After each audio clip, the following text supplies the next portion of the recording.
دوستو ہمارے چینل پاک ویوز ٹی وی کو سبسکرائب فرمائیں، شیئر فرمائیں اور لائک فرمائیں. شکریہ. بسم اللہ الرحمن الرحیم. الحمدللہ رب العالمین والصلاة والسلام علی رسولہ الکریم. اما بعد.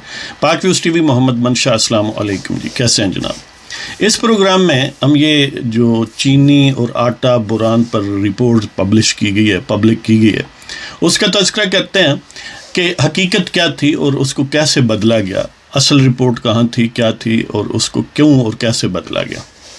اور اس کے علاوہ یہ اسپیسیفک سوال کہ کیا جہانگیر ترینور خان صاحب کے راستے جدا ہو گئے، کل کے دوست کیا اب دوریاں اختیار کر چکے ہیں یا کیا ہونے والا. تو آپ جانتی ہیں کہ یہ جو رپورٹ ہے اس میں ظاہر ہے نام لیے گئے جہانگیر ترین اور خسرو بختیار وغیرہ، یہ جو سب سے مین بینیفیشریز ہیں. حقیقت یہ ہے کہ جو اب آہستہ آہستہ منظر عام پر چیزیں آ رہی ہیں کہ یہ رپورٹ بنیادی طور پر انٹیلیجنس بیورو کے سربراہ جناب سلمان خان نے یہ بنائی تھی اصل میں، ان کے حکم پر، اور انٹیلیجنس بیورو کی یہ تخلیق تھی. اب اس سے پہلے کہ فردر چلیں، یہ تین نام تھوڑا کنفیوزنگ ہیں، یہ اس پر کلیئر کر لیں. تین بیوروکریٹس ہیں جن کا ذکر آئے گا، ان کے نام مکس ہو جاتے ہیں. ایک اعظم خان ہے، principal secretary to prime minister, وزیر اعظم عمران خان کے پرنسپل سیکریٹری اعظم خان. ایک ہیں سلمان خان، وہ ہیں انٹیلیجنس بیورو کے ڈائریکٹر جنرل. ایک ہیں، ان دونوں ناموں کو جمع کریں تو اعظم سلمان، وہ ہیں چیف سیکریٹری پنجاب. لہذا یہ تینوں مختلف ہیں اور تینوں کا اس میں نام آتا ہے کہ اصل میں انٹیلیجنس بیورو کے سربراہ سلمان خان کی قیادت میں یا ان کے حکم پر رپورٹ تیار کی گئی. اور ظاہر ہے جب تیار ہوئی تو یہ اعلیٰ بیوروکریٹس تو خاصے کنیکٹڈ بھی ہوتے ہیں، اور ان میں سے اکثر جو فی الحال ان پوزیشنوں پر تھے وہ ہیں بھی یا ایک ہی سی ٹی پی یا وہ جو گروپ ہوتا ہے بیوروکریٹس کا ٹریننگ کے لیے، کامن ٹریننگ پروگرام، اس سے تعلق ہے، یا ایک دو سال آگے پیچھے. تو لہٰذا وہ راہ و رسم بڑی شدید ہوتی ہے. تو بہرحال جب وہ رپورٹ تیار ہوئی اور وہ جو بنی گالہ شریف کے سجادہ نشین ہیں، ان کے جو مرشد پاک ہیں، جو مہا گدی نشین ہے پنڈی میں مقدس ہستیاں، ان تک بھی پہنچ گئی. اور دوسری طرف اعظم خان جو پرنسپل سیکریٹری ہیں ان تک بھی پہنچ گئی، لیکن اس کے ساتھ ہی پنجاب کے چیف سیکریٹری تک بھی پہنچ گئی. اور جہانگیر ترین بھی ظاہر ہے ایک بے تاج بادشاہ اس وقت تھے یا ہیں ابھی بھی کسی حد تک. تو وہ کیونکہ اقتدار کی غلام گردشوں میں ان کے کئی کارندے اور کئی نامینیز پھر رہے ہیں، اور وہ خود بھی وہیں ہوتے ہیں، تو انہیں بھی اس کی شنید ہوگی کہ اس میں میرا نام سب سے اوپر ہے. لہذا انہوں نے خان صاحب کو فوراً ایکٹیویٹ کیا کہ یہ دیکھیں کیا ہو رہا ہے. اور ظاہر ہے خان صاحب ان کے احسانوں تلے اور ڈالروں تلے اور جہاز کے سفر تلے اور ان کے لائے ہوئے بندوں تلے خاصے دبے ہوئے. تو خان صاحب نے اپنے پرنسپل سیکریٹری سے طلب کی رپورٹ لائیں، ان کے سامنے سمری وغیرہ پیش کی گئی، رپورٹ پیش کی گئی.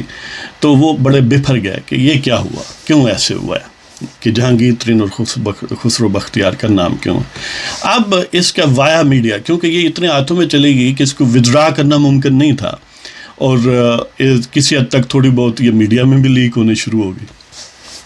اب اس کا حل یہ نکالا گیا کہ وہ جو واجد ضیاء نامی ایک جادوگر ہے لیکن بے فائدہ ہے. بہرحال ہمارے ججوں نے جو اس وقت جوڈیشری کو کالخ کرنے کا پروگرام بنا رہے تھے، پاناما ججز، انہوں نے ان کو بہت ابھارا. اور اس کے بعد پھر جوڈیشل ٹھگ آف پاکستان جو اب لندن میں رہتے ہیں، ان کی مہربانی سے واجد ضیاء اپنے پروپورشن سے کہیں بڑھ گئے. اگرچہ انہوں نے کوئی تیر نہیں مارا، لیکن بہرحال یہ تکا ہے جس کا لگ جائے، کہ اس لیے کہ پاناما کیس میں انہوں نے کئی صندوق فوٹو اسٹیٹ کے بھر دیے، لیکن ایک بھی ایسا ثبوت نہیں تھا اس میں کہ جو جوڈیشل سکروٹنی کے حوالے سے کراس ایگزامن اگر پارٹیاں کریں متضاد مخالف عدالت میں ڈیو پروسیس میں، تو وہ سٹینڈ کرتی. لہذا ججز نے پھر شارٹ کٹ ڈھونڈا کہ ٹھیک ہے، تمہاری جیب میں کتنے پیسے ہیں، 5000 نکالو، 5001 نکلیں، لہذا آپ صادق و امین نہیں رہے، آپ نے جھوٹ بولا ہے. یعنی یہ اس ٹیکنیک استعمال کی گئی نواز شریف پر کہ بیٹے سے نہیں لی تنخواہ، لہذا وہ ایسٹ بنتا ہے، ریسیویبل ہے، اس کا تم نے ذکر نہیں کیا، لہذا تم صادق و امین نہیں رہے. تو اس کے لیے کسی فردر چیز کی ضرورت ہی نہیں تھی. یہ ایک ایسا کبوتر ٹوپی سے نکالا گیا تھا. تو بہرحال واجد ضیاء نے کیا کچھ نہیں تھا، فوٹو اسٹیٹیں اکٹھی کی تھیں اور کچھ اپنے کچھ لوگوں کو نوازا بھی تھا. ظاہر ہے آپ کو پتہ ہے انگلینڈ، یہ بات ادھر غیر ضروری طور پر چلی گئی. بہرحال وہی واجد ضیاء کی ذمہ یہ لگایا گیا کہ اب اس میں کوئی حل لمبی ڈالی جائے. جی وہ کہتے ہیں نا کہ اپنا کام ہوتے حل لمبی پا لیندے. تو وہ اس کی سربراہی میں ایک ٹیم تشکیل دی گئی جس میں ایک آئی بی کے نمائندے ہو گئے اور اس میں ایک D G anti corruption Punjab ہو گئے اور ایک خود وہ کنوینر تھے واجد ضیاء صاحب، اور ان کی مرضی کا ایک اور بندہ بھی اس میں شامل کیا گیا. مطلب یہ ہے کہ ان کو مکمل یہ لیڈنگ رول دیا گیا کہ جو چاہیں کر لیں. لہذا انہوں نے یہ کارنامہ کیا کہ اب ایک ایسی گرد، ایک ایسی اسموک سکرین پیدا کرنی تھی کہ جس میں یہ حضرات بچ جائیں. بجائے یہ کہ اس چیز پر وہ فوکس کرتے کہ کیا اس وقت مارکیٹ کو مینیپولیٹ کر کے ایکسپورٹ کر کے، پہلے گندم اور پھر چینی وغیرہ ایکسپورٹ کر کے اور پھر بحران پیدا کر کے اس کے ریٹس اپ کر کے پھر مارکیٹ سے فائدہ اٹھانے والے کون لوگ ہیں اور انہوں نے کتنا فائدہ اٹھایا. ظاہر ہے اس حوالے سے خسرو بختیار اور جہانگیر ترین سب سے نمایاں تھے. وہی ڈائریکٹ یا انڈائریکٹ مینیپولیٹ کر رہے تھے. پہلے ایکسپورٹ کروائیں چیزیں، خاص طور پر جہانگیر ترین، اور پھر جب کرائسس پیدا ہوا، قیمتیں بڑھیں، جو اندرون ملک سٹاک تھے ان کو مارکیٹ میں لائے اور اس طرح پیسہ بنایا. تو اس واجد ضیاء نے یہ کارنامہ اس میں پھر انجام دیا کہ بجائے اس طرح اب اس کو کور کیسے کریں، تو انہوں نے بجائے اس بحران پر فوکس کرنے کے 3-4 سال پچھلا بھی حساب نکالا. دیکھیں جی سبسڈی دی گئی لوگوں کو، لوگ سبسڈی لیتے ہیں، حالانکہ سبسڈی اٹ سیلف، جیسے میں پہلے 1-2 پروگرام میں عرض کرتا رہا ہوں کہ یہ کوئی جرم نہیں ہے. یہ ساری دنیا کی حکومتیں سبسڈیز دیتی ہیں مختلف مقاصد کے حصول کے لیے. ایگریکلچر کو خاص طور پر پوری دنیا میں سبسڈائزڈ ہے. تو بہرحال وہ اس حوالے سے یہ شوگر وغیرہ پر سبسڈی مثلا دی جاتی ہے کہ ایک تو جو کسان ہے اگر یہ نہیں دیں گے تو کسان کا گنا کوئی نہیں لے گا، وہ مارا جائے گا، اور ظاہر ہے پھر وہ بڑا ہماگیر قسم کا کرائسس زراعت کا ہوگا. دوسرا یہ ہے کہ ہارڈ کرنسی چاہیے، یعنی وہ نوٹ جو ہم خود پرنٹ نہیں کرواتے جیسے ڈالر جی، تو وہ کرنسی کی بڑی ضرورت ہوتی ہے. اس لیے اپنے روپیہ تو ہم جب چاہیں ہماری حکومت بغیر سوچے سمجھے پرنٹ کرواتی رہتی ہے، یعنی اس کا کوئی ریالٹی سے تعلق بھی نہیں ہوتا، لیکن پھر بھی نوٹوں کے ڈھیر لگائے جا سکتے ہیں. تو وہ گویا سبسڈی دے کر یہ انسینٹو پرووائڈ کرتے ہیں، ایک تو کہ الٹیمیٹلی کسان نہ مارا جائے، دوسرا یہ کہ ڈالر آئیں اندرون ملک ہیں، بیرون ملک سے انورڈ فلو ہو. تو بہرحال یہ مقاصد ہوتے ہیں اور یہ ہمیشہ سے دی جاتی ہے جی، یہ کوئی ایسی ایجاد نہیں کی گئی. لہذا واجد ضیاء نے یہ پھر کام کیا کہ بجائے ان اصل کلپریٹس کو ہائی لائٹ کرنے کے یا ان کے مزید یعنی اس کو انویسٹیگیٹ کر کے کنکریٹ ایویڈنس لائی جائے، انہوں نے یہ فرمایا کہ 3-4 سال اور پیچھے جائیں اور اس انداز سے بات کریں جس طرح سبسڈی جو ہے وہ بہت بڑا جرم ہے، اور اس میں یہ کہیں کہ فلاں شخص بالفرض شریف فیملی ہے یا زرداری صاحب کے حوالے سے اومنی گروپ ہے اور بہت سارے ہیں، تو ان لوگوں نے بھی سبسڈی لی ہے اور انہوں نے بھی لی ہے. ہاں جی، لہذا لوگوں کو اس یعنی کنفیوژن کا شکار کر دیا کہ اب ظاہر لوگ سمجھتے ہیں، اور خاص طور پر جو پہلے بالفرض ان کے سپورٹر ہیں ان کے لیے تو دیکھیں جی وہ سبسڈی، اب جہانگیر ترین نے کہا کہ پیچھے بھی ہم نے سبسڈی لی تھی، اب بھی لی.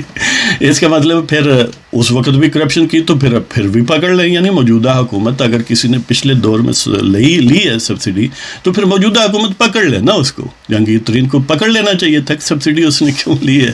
اگر باقی نون لیگ کے سارے لیڈروں کو پکڑا جا سکتا ہے بغیر کسی ایویڈنس کے تو اس کو بھی پکڑ لیتے.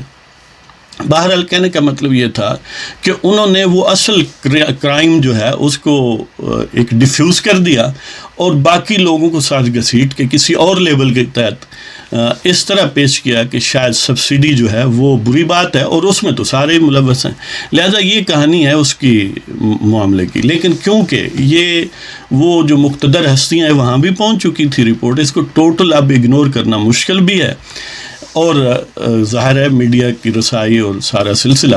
اور پھر اس کی اور ایک لیئر یعنی اس کا اسپیکٹ یہ ہے کہ جہانگیر ترین نے کیونکہ بہت زیادہ مال کمایا، خسرو بختیار خاص طور پر ان دو گروہوں نے، ان دونوں برانوں میں دیکھنا کہاں یعنی 54 پر کے جی چینی اور کہاں 76 تک لے گئے.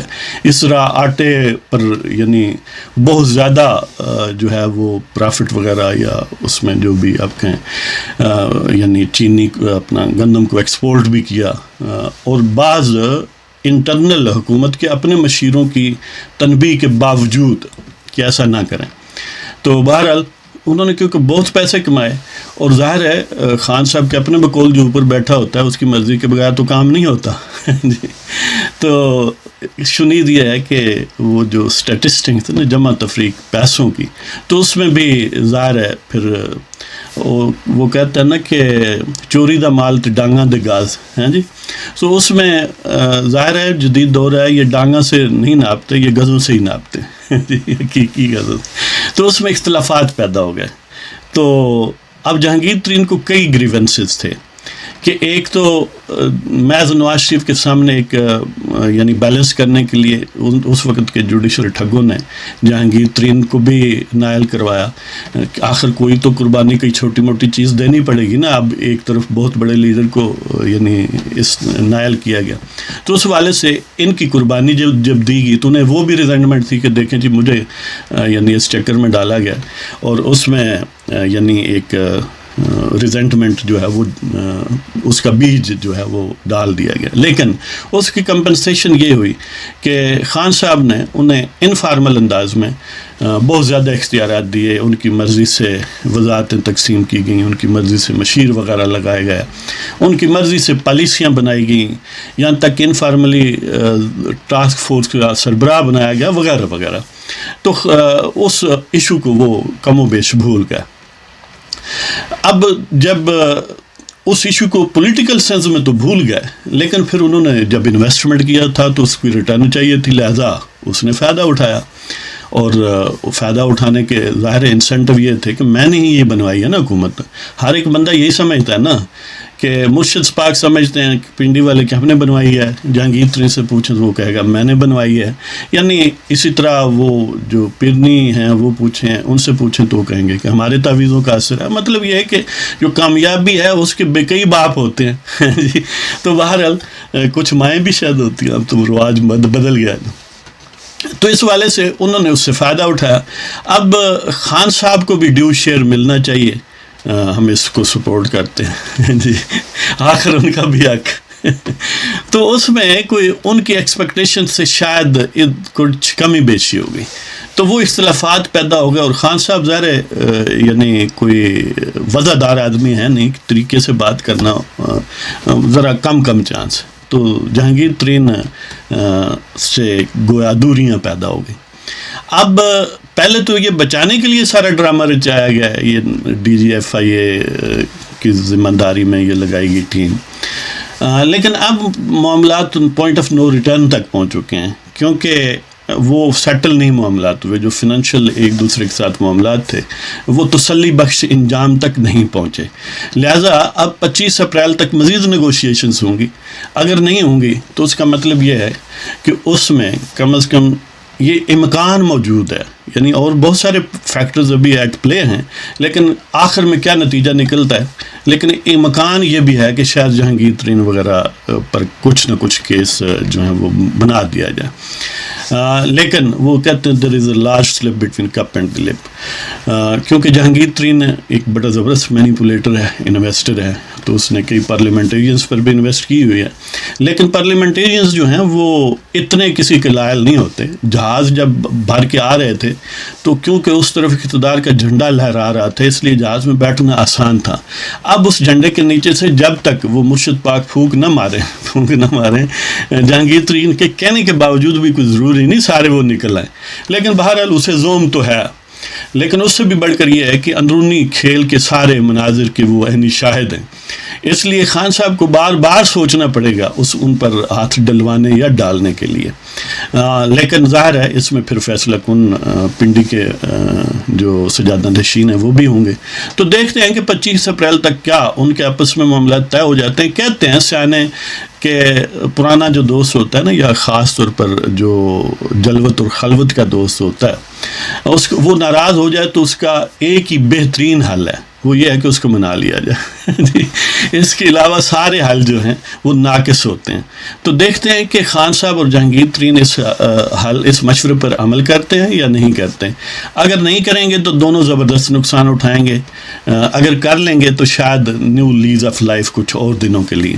لیکن ظاہر ہے اس میں وہ جو مین لوگ ہیں ان کا بھی کردار ہوگا۔ تو دیکھتے ہیں یہ اونٹ کس کروٹ بیٹھتا ہے، کیا یہ دوری پرماننٹ دوری میں بدل جاتی ہے اور باہم دست و گریباں ہوتے ہیں، اور جو وہ کہتے ہیں اسکیلیٹن ان دا کپ بورڈ جو ہے اس کو میدان میں لا کر پھر رکھا جاتا ہے یا نہیں رکھا جاتا۔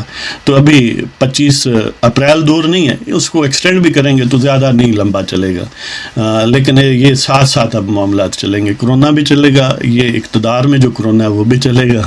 تو اس کے ساتھ ہی آپ کی اجازت چاہتے ہیں۔